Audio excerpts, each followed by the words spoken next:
and welcome to the program. This is Spotlight with Mercy on Capital Television here in Abuja. And I am Mercy Emelite. While the federal government has appealed to Nigerians in diaspora to come back home, this is according to President Bola Ahmed Tinubu on the sideline of the 78th UN National Assembly. While speaking on that today, we'll be talking with distinguished Senator Victor Ume, who is the senator representing Anambra Central, and of course the chairman, the Committee on Nigerians in Diaspora. And he is also distinguished Senator Victor Ume, OFR, and like I said, he is the chairman, Senate Committee on Diaspora. So distinguished, talk to us about the activities of your committee. Well, my committee is a Senate Committee on Diaspora Affairs and Non-Governmental Organizations. Immediately, it puts you on a proper focus on what the committee is about. My committee looks after all Nigerians from the diaspora. So in other words, as soon as you leave the shores of Nigeria, you have become part of the Nigerian diaspora community, no matter where you reside, in Europe, in America, in Australia, wherever you find yourself, once you're outside Nigeria, including African countries. Once you go beyond the boundaries of Nigeria, you have become part of Nigeria's diaspora community. And most times, because when people leave Nigeria, they get into other countries of the world, they tend to be forgotten that they are Nigerians. But these Nigerians are out there working very hard to earn their livings and then build up their lives and careers. And whatever you do in this world, even if you travel to the moon or to space, they are still a Nigerian. Yes. So east or west, wherever, home remains the best. So, but in the light of national development, we believe that it is important that Nigerians living outside Nigeria who have acquired capacity in their various careers and endeavors should look homewards to be part of the integrated effort for Nigeria's development and growth. So it is through this committee and through the Nigerians in the Diaspora Commission, which is the agency through which this committee works effectively, will be in a position to organize our people. Our people living outside should know who to contact on any thing of interest to them. And the government of the day also appreciates the need to collaborate with Nigerians living abroad, particularly those who have excelled in their fields of endeavor, in science, in medicine, in agriculture, in power. So Nigerians and many of the big corporations in the world working and developed their capacity that will be much needed here at home.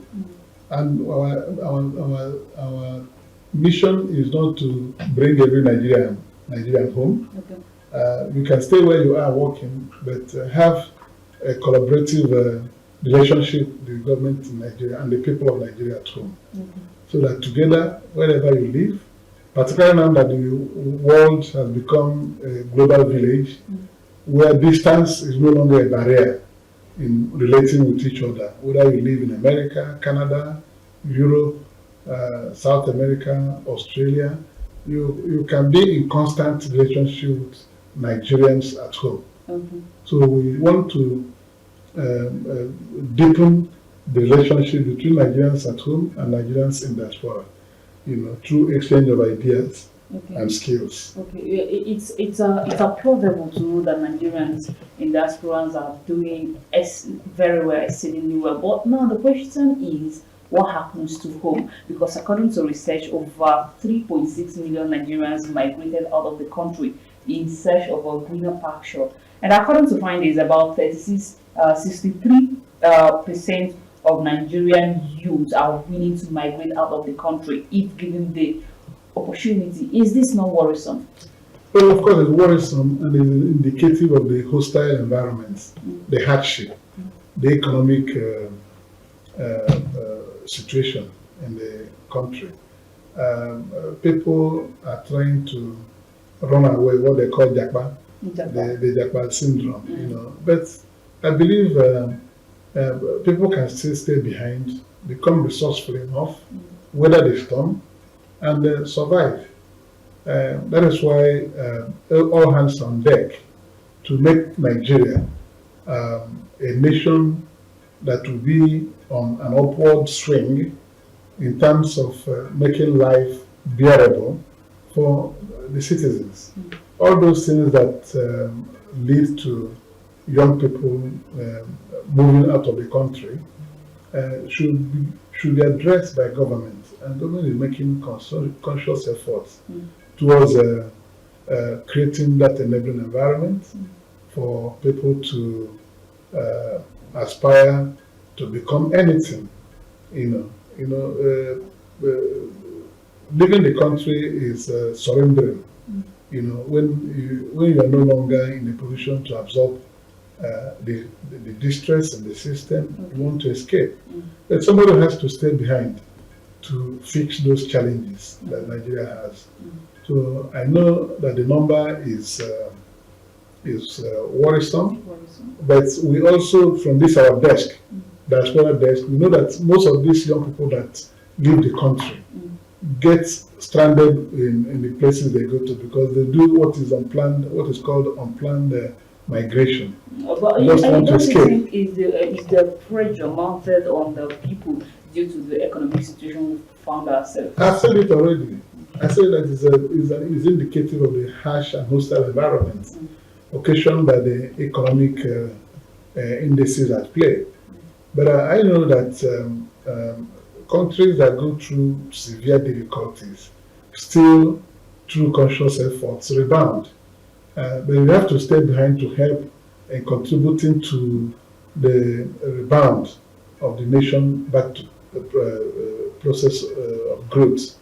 So I don't think the solution is in running away, because like I told you, from our diaspora desk, we have harvest of complaints from young Nigerians that have gone abroad, run into wrong hands, and some of them end up being in jail, So, and they start regretting why they ever left Nigeria, their home country. We receive complaints, petitions from even South Africa here. People run away and get into xenophobic issues, and the stories they send back to us make us cry. So my prayer and plea to our young people is let them not see migrating to other countries as the best option they have. People can try their hands in different things. You must not become a millionaire overnight. Okay. If you are looking for a job, if you don't get job, you can use your hand. You can try other things. You can go into agriculture. Agriculture is making a lot of young people, successful today. I know a lot of people who are into fish farming. Those things people neglect. A lot of young people have gone into them and they've succeeded.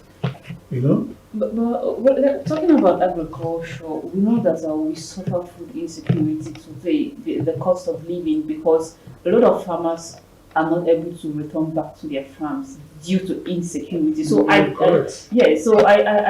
don't you think if we should talk about address, or if we want to address this situation, it should start from the federal government, because people would always want to live where they are safe, an environment where it's conducive for them. So at the point, the former president said Nigerian youths are lazy, which a lot of people disagree, because when you just mentioned farming, but now what happens to the situation where a lot of people cannot even access their farmlands due to insecurity?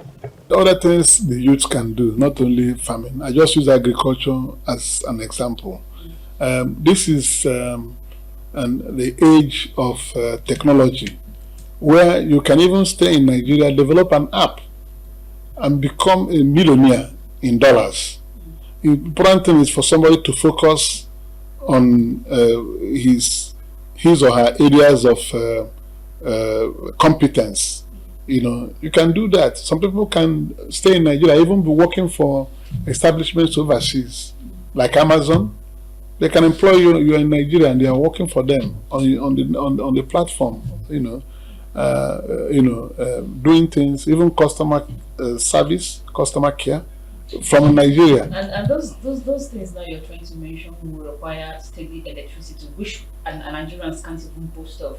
We've seen over time, just under this administration, the national grid has collapsed more than 11 times. So it's kind of a complicated issue. So I think the federal government has more work to do here. Yeah, the federal government has more work to do, and the state governments as well, because we have three levels of government here: the federal government, the state government, the local government. These three tiers of government have roles to play in all this. But like the position is, it is admitted that a lot of challenges face us, and those challenges are being tackled. I just was looking at the National Bureau of Statistics figures brought out, showing that we've experienced growth in our gross domestic product. We've also experienced a drop in unemployment, even though there are marginal percentages. But it shows that some work is being done, and I don't expect that the situation in Nigeria will be reversed immediately by just pronouncement. It's only God that can use a word of mouth to say, let there be light, and there will be light. So for us humans, we have to work towards reversing these unpalatable situations. Power generation, and that's why I'm saying that our diaspora community are in a position to help us turn the corner, because we have people in the energy sector in the civilized countries of the world working. If they can come home and assist government with their expertise, you see that in no distant time, things may not be as terrible as they are. And it requires sacrifice on the part of everybody. We've been struggling with PMS since the president removed the subsidy on 29th of May last year. Just yesterday or thereabout, good news came that Port Harcourt refinery has started refining crude to produce PMS, Kero, and AGO, diesel, and all that. By the time these things start running consistently, you see that the distress in our economy will begin to ease away. So it requires conscious effort. It's been very painful, and some people are not ready to take the heat, and they decide to leave. Those who have the opportunity to leave, you may want to leave. You don't have visa to leave. What do you do? So the best thing, I believe, is for us to be patient and believe and hope that with time we'll be able to redeem the situation for everybody. Well, now you're making the same appeal Mr. President made on the sideline of the 78th section of the UN General Assembly, where President Bola Ahmed Tinubu appealed to Nigerians in diaspora to return home with the assurance that Nigeria has arrived. But what we wonder, looking at the current economic reality, has Nigeria really arrived? Nigeria has not arrived. Nobody will say that Nigeria has arrived because we are living here. No, what President Bola Ahmed Tinubu must be saying is that he's restoring hope that something will happen. And one thing that will keep somebody alive is hope. When there is no hope that things will get better, then life should end. So he is confident that he's trying a number of combinations, some of them very hurting to the citizens because of the hardship they bring with those reforms that he's trying. But one thing I know is that the president is somebody who is ever thinking positively that it will be better. He doesn't accept that it's all over. If it's all over, all of us should live somewhere and go and stay somewhere to die. Life is a continuous struggle. Even those places people are running to now, they passed through these phases in the past before they were able to reorganize themselves and rescue their country. Yes. Yeah, let's talk about the factors behind this search for greener pastures, where which a lot of Nigerian youth has decided to run to, outside to migrate out of the country in search of greener pastures. We can talk about insecurity. We talk about economic and political instability. We talk about unemployment rate, unemployment amongst others. Now, I want to understand what effort is the government putting in place to address all these issues. There are different arms of government working. We work in the legislature, and our duty here is to make laws and grant approvals and requests the president makes for his for driving his policies, the government towards the needed direction. This National Assembly has never withheld any support to the executive arm of government, and these things are being tried. Reforms and positive outcomes will take time to give you the desired result. It will be very painful from the beginning, but with endurance, we'll be able to get out of the problems. So I believe that what is the government doing? Government is doing quite a lot. All these interventions in the physical policies the government is trying to put in place are all aimed at trying to reverse the slide in the economy, turning to upward growth. So many things had gone down. It's like Nigeria is like a plant that has stopped working, and you are trying to restart the plant, a manufacturing outfit. It will take you time to oil the machines again and get it back on track. So I know I know that a lot of things are going on. The requests we receive in the National Assembly, in the Senate, every session, every day, shows that some people are thinking on what to do, to be able to reflect. Reflect means to buoy up the economy. What actions will you do to engender more prosperous activities that can help us achieve our desired objectives and goals?